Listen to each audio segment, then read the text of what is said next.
கடைகளில் சாப்பிட்ற மாதிரி ரொம்ப டேஸ்டியான பார்பன் பிஸ்கட் நம்ம வீட்டிலையே சூப்பராக பண்ண முடியும். குழந்தைங்கள்லேருந்து பெரியவங்க வரைக்கும் கேட்டு வாங்கி சாப்பிடுவாங்க. அவ்வளோ சுவையாக இருக்கும். வீடியோக்குள்ளே போகிறதுக்கு முன்னாடி நம்ம சேனல் இந்தியன் ரெசிபீஸ் தமிழை சப்ஸ்கிரைப் பண்ணிக்கோங்க. கூடவே இருக்க பெல் சிம்லையும் கிளிக் பண்ணிக்கோங்க. ஹாய் ஃப்ரெண்ட்ஸ், என் பேர் Abhi. Welcome to Indian recipes Tamil.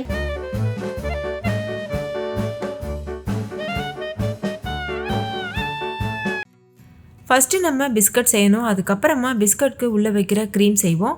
இப்போ நம்ம பிஸ்கட் செஞ்சிடலாம். அதுக்கு ஒரு மிக்சிங் பவுலில் பட்டர் எடுத்துக்கோங்க. அன்சால்டட் பட்டர் 1/2 கப் அளவு எடுத்துக்கோங்க. அதாவது இது ஒரு 100 கிராம் அளவு இருக்கும். இப்போ இதை நம்ம நல்லா பீட் பண்ணி எடுத்துக்கலாம். எலக்ட்ரிக் பீட்டர் வச்சு இதோட கலர் நல்ல ஒரு ஒயிட்டிஷ் கலர் வர வரைக்கும், நல்ல ஒரு க்ரீமியான கன்சிஸ்டன்சி வர வரைக்கும் பீட் பண்ணி எடுத்துக்கணும். நம்ம யூஸ் பண்ணுற பட்டர் அப்படியே ஃப்ரிட்ஜிலேருந்து எடுத்து யூஸ் பண்ணக்கூடாது. பட்டரை எடுத்துகிட்டு ரூம் டெம்பரேச்சரில் வச்சுட்டு அது நல்லா சாஃப்டானதுக்கப்புறமா தான் யூஸ் பண்ணணும். நான் யூஸ் பண்ணியிருக்கிறது அன்சால்டட் பட்டர். நீங்கள் சால்டட் பட்டர் கூட யூஸ் பண்ணலாம். ஆனால் அது கொஞ்சம் உப்பு அதிகமாக இருக்க மாதிரி இருக்கும். ஸோ உங்களுக்கு கிடைக்காத பட்சத்தில் நீங்கள் சால்டட் பட்டர் யூஸ் பண்ணலாம். இப்போ பாருங்கள், அதோட கலரே உங்களுக்கு தெரியும். அதே மாதிரி ஒரு க்ரீமியான கன்சிஸ்டன்சிக்கும் வந்திருக்கு. இந்த ஸ்டேஜில் இது கூட நம்ம சர்க்கரை பவுடர் சேர்க்கணும். அதாவது சுகர் பவுடர் சேர்க்கணும். நார்மல் வெள்ளை சர்க்கரை இருக்குல்ல, அதை மிக்சி ஜாரில் போட்டு பொடிச்சிட்டு அதுக்கப்புறமா அதை அளந்து சேர்த்துக்கோங்க. 1/2 கப் அளவுக்கு சேர்த்துக்கோங்க. நான் யூஸ் பண்ணியிருக்க கப்போட அளவு 250 ml அளவு இருக்கும். நீங்கள் உங்கள் வீட்டில் இருக்க ஏதாவது ஒரு கப் இல்லைன்னா கிளாஸ் 250 ml அளவுடையதை எடுத்துக்கோங்க. அதே கப்பில் எல்லா இன்க்ரீடியண்ட்டும் அளந்துக்கோங்க. அப்போ உங்களுக்கு கரெக்டாக இருக்கும். இப்போ சர்க்கரை சேர்த்ததுக்கப்புறமா இது நல்லா பீட் பண்ணி எடுத்துக்கலாம். சர்க்கரை பட்டர் இது ரெண்டும் நல்லா மிக்ஸ் ஆகணும். அது வரைக்கும் இது நல்லா பீட் பண்ணி எடுத்துக்கோங்க. ஸ்டார்டிங்கில் ஸ்லோ ஸ்பீடில் வச்சு அடிச்சுக்கோங்க. அதுக்கப்புறமா ஹை ஸ்பீடில் மாற்றிட்டு நல்லா இது போல் பீட் பண்ணிக்கோங்க. இது நல்ல ஒரு க்ரீமியான கன்சிஸ்டன்சிக்கு வரும். நம்ம கேக் மேலெலாம் அப்ளை பண்ணுவோம்ல, அந்த அளவுக்கு ஒரு க்ரீம் போல் வரும். அது வரைக்கும் நம்ம இதை பீட் பண்ணிக்கலாம். ஓரங்களில் இருக்க பட்டர் அதுக்கப்புறமா சர்க்கரை மிக்ஸ் ஆகாமல் இருக்கும். அதனால் இடையில இது போல் நல்லா எடுத்து விட்டுட்டு அதுக்கப்புறமா பீட் பண்ணிக்கோங்க. நம்ம எலக்ட்ரிக் பீட்டர் இல்லாமல் விஸ்க் வச்சு கூட பண்ணலாம். விஸ்க் வச்சு பண்ணும்போது கொஞ்சம் அதிகமாக டைம் எடுக்கும். ரொம்ப நேரம் நம்ம பீட் பண்ணிகிட்டே இருக்க மாதிரி இருக்கும். அவ்வளோதான் பாருங்கள், நல்லா இதை பீட் பண்ணியாச்சு. நல்ல ஒரு க்ரீம் போல் இருக்குது. இப்போ இந்த ஓரங்களில் எடுத்து விட்டுறலாம். அடுத்து நம்ம இதில் ட்ரை இன்க்ரீடியன்ட்ஸ்லாம் சேர்க்க போகிறோம். அதுக்கு ஒரு சன்னி வச்சுருங்க. நம்ம எல்லா பொருட்களையும் ஜலிச்சு தான் சேர்க்க போகிறோம். 1/2 கப் அளவு மைதா மாவு சேர்த்துக்கோங்க. நீங்கள் மைதாவுக்கு பதிலாக கோதுமை மாவு கூட யூஸ் பண்ணலாம். இது கூடவே 1/2 கப் அளவு கோகோ பவுடர் சேர்த்துக்கோங்க. 1/4 டீஸ்பூன் அளவு பேக்கிங் பவுடர் சேர்த்துக்கோங்க. இதெல்லாம் சேர்த்துட்டு கடைசியாக இதில் ஒரு பிஞ்ச் அளவு உப்பும் சேர்த்துக்கோங்க. சேர்த்ததுக்கப்புறமா இது போல் நல்லா ஜலிச்சு எடுத்துக்கோங்க. இது போல் ஜலிச்சு யூஸ் பண்ணுறதுனால பிஸ்கெட்ஸ் நம்மளுக்கு பெர்ஃபெக்டாக கிடைக்கும். நல்லா இது போல் ஜலிச்சதுக்கப்புறமா 1 டீஸ்பூன் அளவுக்கு வெண்ணிலா எசன்ஸ் சேர்த்துக்கோங்க. சேர்த்துட்டு இது நல்லா மிக்ஸ் பண்ணிக்கோங்க.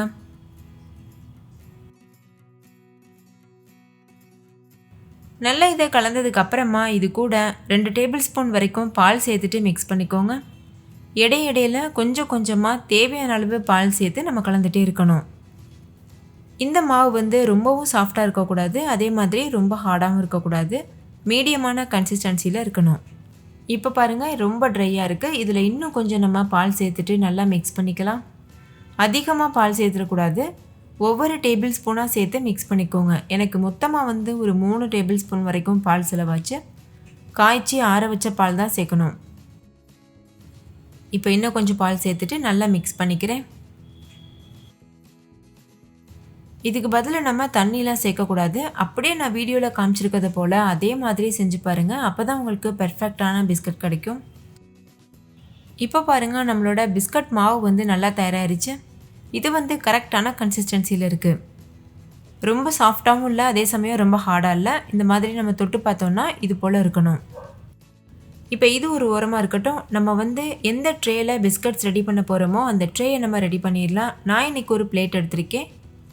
இதில் கொஞ்சமாக நம்ம எண்ணெய் அப்ளை பண்ணிக்கலாம்.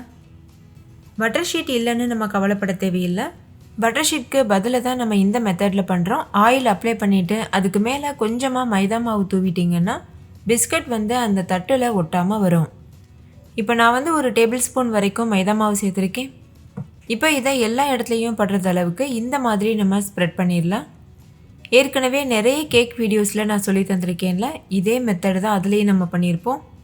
இந்த எக்ஸஸாக இருக்க மைதா மாவை எடுத்துகிட்டு வெளியில் வச்சுருங்க. அடுத்த பேட்ச் ப்ரிப்பேர் பண்ணும்போது நம்மளுக்கு அது யூஸ் ஆகும். இப்போ அது ஒரு ஓரமாக இருக்கட்டும். இன்னொரு பக்கம் ஒரு பூரிக்கட்டை அப்படி இல்லைன்னா ஒரு பிளேட் எடுத்துக்கோங்க. நார்மலாக நம்ம சப்பாத்தி மாவு திரட்டுறது போல தான் திரட்ட போகிறோம். அது மேலே ஒரு பட்டர் ஷீட் வச்சுருங்க. பட்டர் ஷீட் இல்லைன்னா ஒன்றும் ப்ராப்ளம் இல்லை. நீங்கள் வீட்டில் இருக்க கவர்ஸ் கூட யூஸ் பண்ணலாம். நார்மலாக நம்ம ஏதாவது பொருட்கள் வாங்கும்போது கவர் கிடைக்கும்ல, அதாவது ஆயில் பாக்கெட்டில் இருக்கிறது, பால் பாக்கெட்டில் இருக்கிறது, இந்த மாதிரி அந்த கவர்ஸ் கூட நீங்கள் யூஸ் பண்ணலாம்.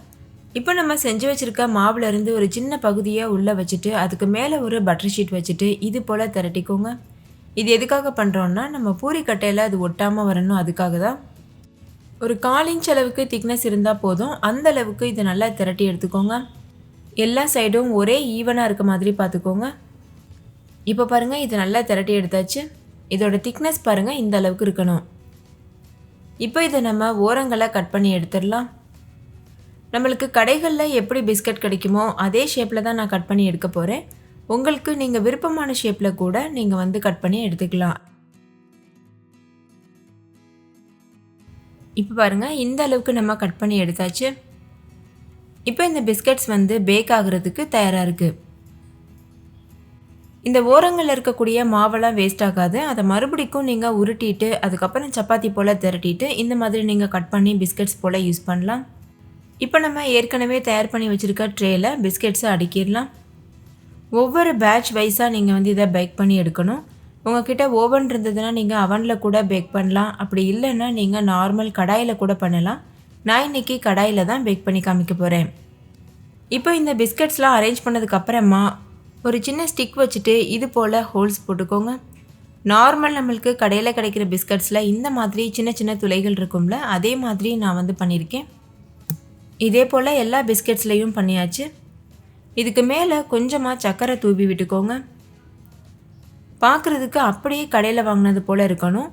ஸோ எல்லா ஸ்டெப்பும் மிஸ் பண்ணாமல் அப்படியே பண்ணுங்கள். இப்போ இந்த மாதிரி ரெடி பண்ணதுக்கப்புறமா ஒரு கடாயை 10 நிமிஷத்துக்கு மூடி போட்டு மூடிட்டு ஹை ஃப்ளேமில் வச்சு ப்ரீஹீட் பண்ணி வச்சுருக்கேன்.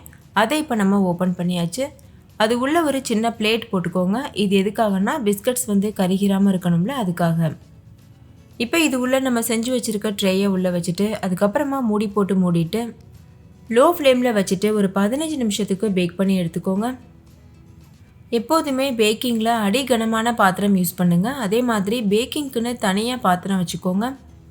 இப்போ இதே போல் மீதி இருக்க எல்லா பிஸ்கட்ஸும் நம்ம செஞ்சு எடுத்துடலாம். நீங்கள் இதே பிஸ்கட்ஸை அவனில் பேக் பண்ணுறீங்கன்னா அவன் டைமிங் வந்து 180 டிகிரி செல்சியஸ்க்கு அவனை ப்ரீஹீட் பண்ணிக்கோங்க 10 நிமிஷத்துக்கு. அதுக்கப்புறமா அதே டெம்பரேச்சரில் ஒரு 15 நிமிஷத்துக்கு பேக் பண்ணி எடுத்துக்கோங்க. டெம்பரேச்சர் வந்து ஒவ்வொரு அடுப்பு அதுக்கப்புறம் அவன் பொறுத்து மாறுபடும். ஸோ இடையிடையில நம்ம செக் பண்ணி பார்த்துக்கணும். முழுமையாக வெந்ததுக்கப்புறமா வெளியில் எடுத்துடணும். இப்போ ஒரு 15 நிமிஷம் ஆகிருக்கு. நம்மளோட பிஸ்கெட்ஸ் வந்து சூப்பராக தயாராகிருச்சு. ஸ்டார்டிங்கில் நீங்கள் தொட்டு பார்க்கும்போது ரொம்ப மிருதுவாக இருக்க மாதிரி தான் இருக்கும். சூடாக இருக்கும்போது அதை நீங்கள் வெளியில் வச்சுட்டு நல்லா ஆற வச்சதுக்கப்புறமா நல்ல முறுமுறுவாக கிறிஸ்பியாக வந்துடும். இப்போ நம்மளோட பிஸ்கெட் வந்து சூடாக இருக்குது. இதை வெளியில் எடுத்து வச்சுட்டு முழுமையாக ஆற வச்சிடலாம். ஆறுனதுக்கப்புறமா நம்ம எப்படி இருக்குன்னு பார்க்கலாம். இப்போ பாருங்கள், பிஸ்கெட்கள்லாம் நல்லா ஆறி இருக்குது. பார்க்கும்போதே உங்களுக்கு தெரியும்ல எவ்வளோ பார்க்குறதுக்கே அவ்வளோ அட்ராக்டிவாக இருக்குது. இதுக்கு பின்னாடி கொஞ்சமாக மைதா மாவு ஊட்டியிருக்கோம். அதை நம்ம ரிமூவ் பண்ணிடணும். ஏன்னா நம்ம பிளேட்டில் அடிப்பிடிக்காமல் இருக்கிறதுக்காக மைதா மாவு வச்சுருந்தோம்ல. இப்போ இதில் நம்ம க்ரீம் ஃபில் பண்ணிவிட்டு சர்வ் பண்ணிடலாம். அதுக்கு நம்ம இப்போ க்ரீம் தயார் பண்ணணும். க்ரீம் பண்ணுறதுக்கு ஒரு மிக்சிங் பவுலில் 1/4 கப் அளவு பட்டர் எடுத்துக்கோங்க. அன்சால்ட்டட் பட்டர் எடுத்துக்கோங்க. இப்போ இந்த க்ரீம் வந்து நல்லா ஃப்ளஃபியாக வர வரைக்கும் பீட் பண்ணி எடுத்துக்கோங்க. நம்ம கேக்லலாம் அப்ளை பண்ணுவோம்ல, அந்த மாதிரி ஒரு க்ரீம் பக்குவத்துக்கு வரணும். அது வரைக்கும் ஹை ஸ்பீடில் வச்சுட்டு நல்லா இதை பீட் பண்ணி எடுத்துக்கோங்க.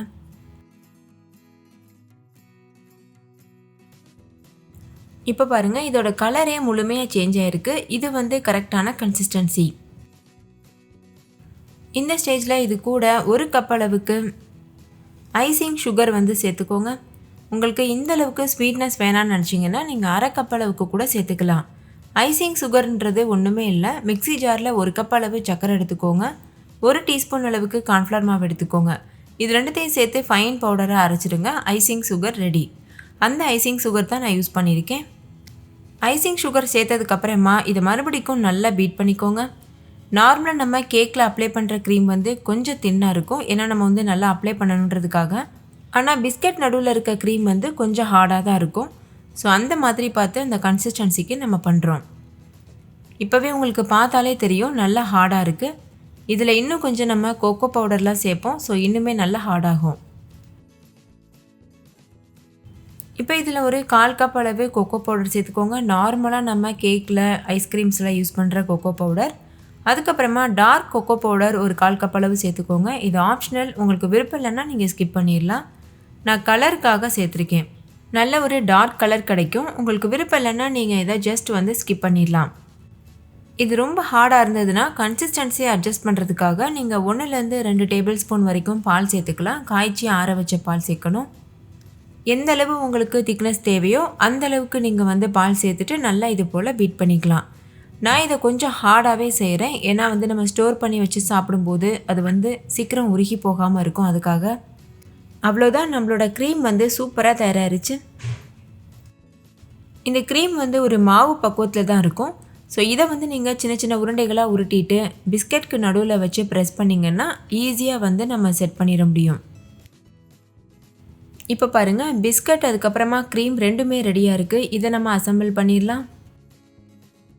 இப்போ நான் க்ரீம் எடுத்துகிட்டு நல்லா இது போல் உருட்டிக்கிறேன். பாருங்கள், இந்த மாதிரி ஓவல் ஷேப்க்கு நல்லா இது போல் உருட்டிக்கோங்க.